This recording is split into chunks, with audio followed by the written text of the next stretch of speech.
Hi folks, my name is Mark Eisenman and I promised to make a little video about a tune called Peace Piece, which actually isn't even really a tune, it's just a left hand back and forth between two chords.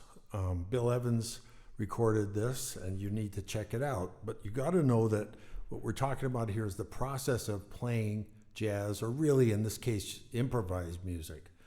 And I find this a very useful exercise for anybody to get in touch with discovering how to improvise from the very beginning at the piano and not be intimidated. The other thing is that it's very useful for learning how to pedal. So we could talk about all kinds of things, but I think it's important to get into it. The other thing that you should check out is Bill Evans on the tune called Some Other Time, which goes like this.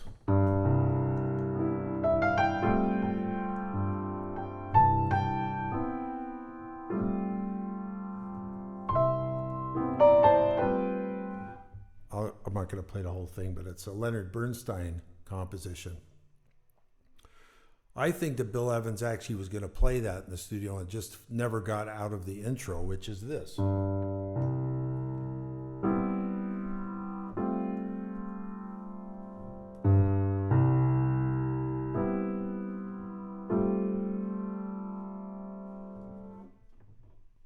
So that's the first thing. The music is in front of you. It's to be played only in the left hand. Memorize it. It's only one bar, two chords, two bass notes. It's not hard. But even just playing the left hand alone with no right hand is an exercise in pedal technique. So you need to really think about that. So I'm going to just play the left hand alone with various pedal ideas, and I don't have a camera on the pedal, but if you listen really closely, you're going to hear some half pedaling and some messy pedaling and some trying to be clean pedaling, and I'm basically using the pedal just to bridge the gaps of the hand movements. That's my first goal. In other words, as clean as possible. So here I go. I'm going to just demonstrate a little bit of that with no right hand.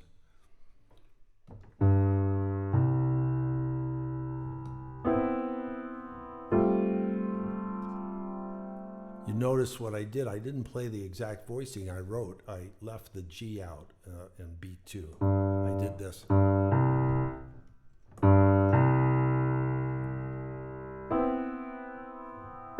And then I put it in there.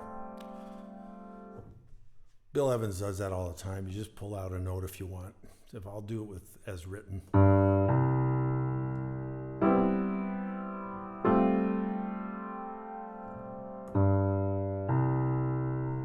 So the pedal goes down as soon as I lift my C up. Not before, now. Now, as soon as I play this chord, the pedal comes up. I'm not letting that C ring. If I do, I can find a happy spot and then play. If I push it all the way to the ground, it's going to be a mess.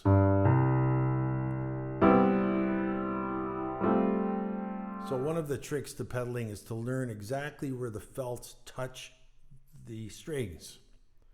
So this is before you even start playing anything in the right hand. This is worth a good hour of fooling around. Well, say 15 minutes anyway.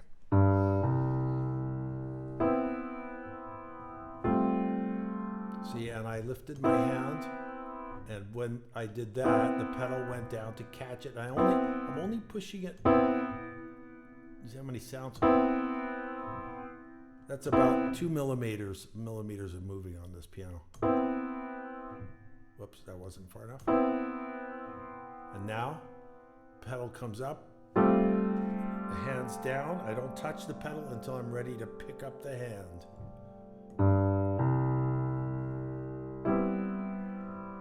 Now I'm going to do more messy pedaling. Still, I must clear the pedal between the two chords. Otherwise, I'll get this mess.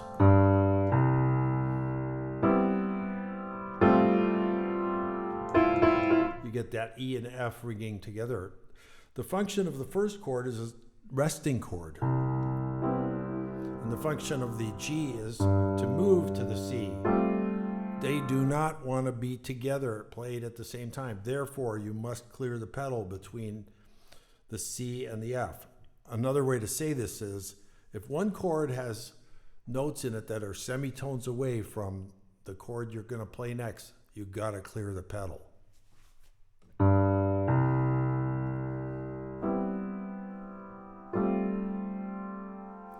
Now I'm thinking 1 and 2 and 3. I didn't clear the pedal there, and it works. And I can do that too.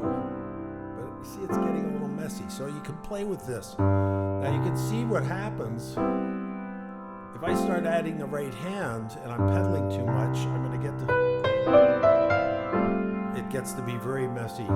Please excuse the piano's a little out of tune because of COVID. I can't get my tuner over here, so I'll use a soft pedal to try and tone down some of the unison intonation issues. Now I'm thinking time here, 2, 3, 4. I'm probably at about metronome 50 or something like that. Anyway, let's just see what happens. I'll put the pedal down. The left pedal, the una corda pedal on the grand, shifts the keys over and the hammers over. Sometimes it takes a note that sounds like this. It makes it a lot nicer because the left string of the 3, it was not struck, so that's a good trick.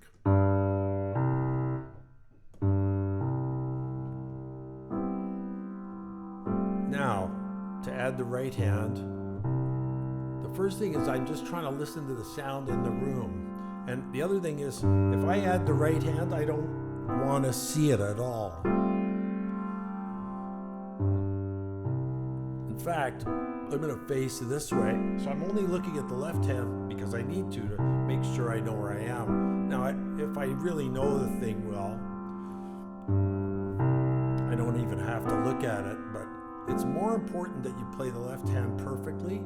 You see what I did there? I played 2, 3, 4, 1. You could play 2, 3, 4, and 1, and 2, and 3, and 4. So you can move that G over to beat 4. And you can, there I was talking, so the C came out on the 8th note. It doesn't matter. The form has got to be there. And it has to be metronomically right. So again, you might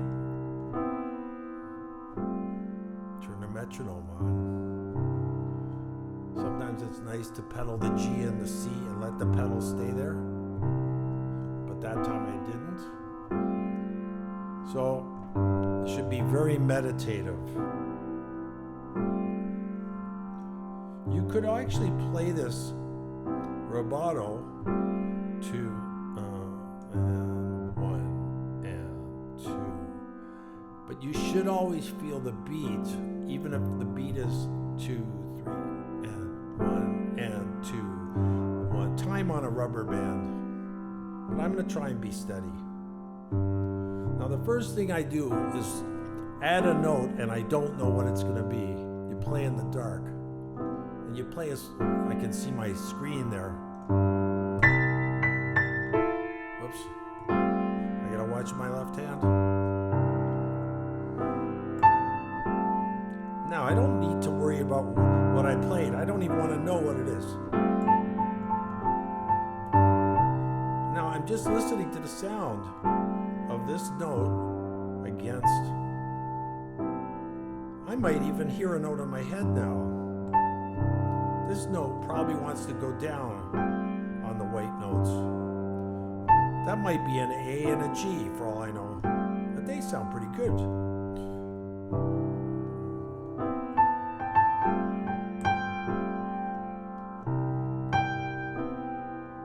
Notice the pedaling, how I can make. Now I'm going to take my hand, move it around. Sorry. Stop looking. Oops. See, I hit the crack. I don't even know where I am. I'll try that. Now I know that fingers and whatever's on. Why don't I just keep my hand there? And those are my two notes. I could also go. So I'm not trying to pre-hear anything. Oh, now I have three notes. The first two I played. Oh, well, why not, right? Notice that note. You might notice that it sounds good over both chords. Maybe this note does. Well, that's the D. There's an octave. How could that be wrong?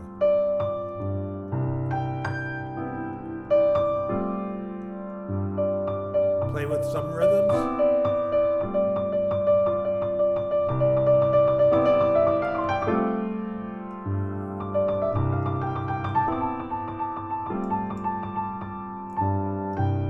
That sounds like a resting note. So I'm learning about how things sound by experimenting, not by theorizing. How about us interval?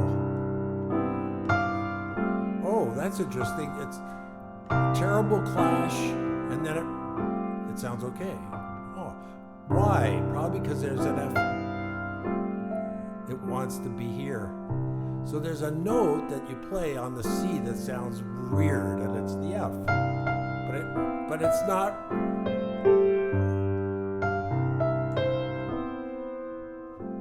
That is a shape that sounds like that. So why not those three notes?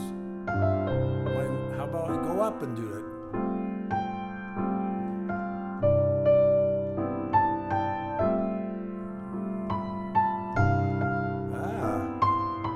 And why do we have to only play white notes? Now, as you play higher, you can get away with funnier notes, but you're not judging here. And notice I don't even know what I'm doing. I'm not looking at the keys. I'm looking at the left-hand bass part.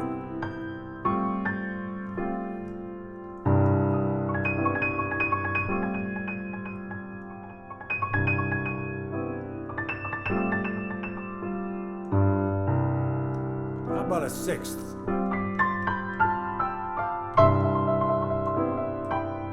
Third. Oh, a sixth and a third. Oops, that was a major. That was not a sixth. I missed. But now I know if I want that sound. There's a sixth. But I don't have to analyze all this. I'm going to do thirds now. Now, if I want to sound like I'm being coherent, I remember what I played and repeat it.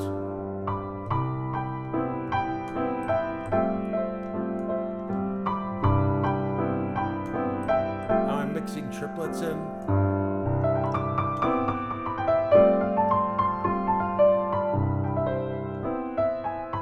Oh, there's a new note.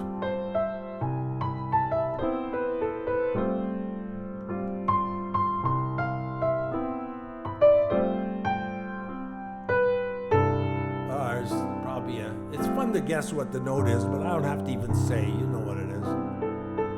What do these four notes sound like going up from this point?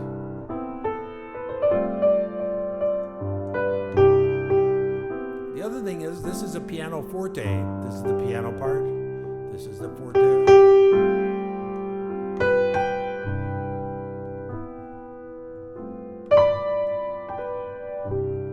Explore the volumes. Why not play fourths like this? Whoops, 2, G. Notice that I got off the rails, but I know where the time is.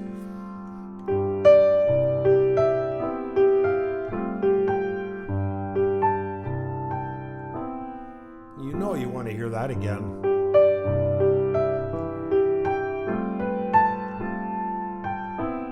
See, I got the phrases, whatever.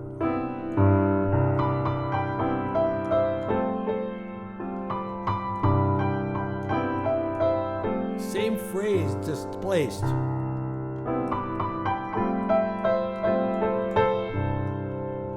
Oh, I see. See, it pulls you down. In other words, it's not like you're playing a lot of lines here. Like you're not playing bebop lines. You're just listening hard. Now that is the way a baby learns. The first thing a baby does is come out and start making noises. And once in a blue moon, it'll say something like ma. And when ma is said, mom goes crazy. And then the kid learned, hey, that's a good sound. I should make that again.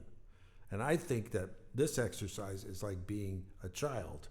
You just learn how to hear first. Let the hearing teach you what to move. So that's my take on how you teach a classical or non-jazz player how to improvise. Notice, no reading. Time. Okay, so that's it. I'll post it now. Bye-bye.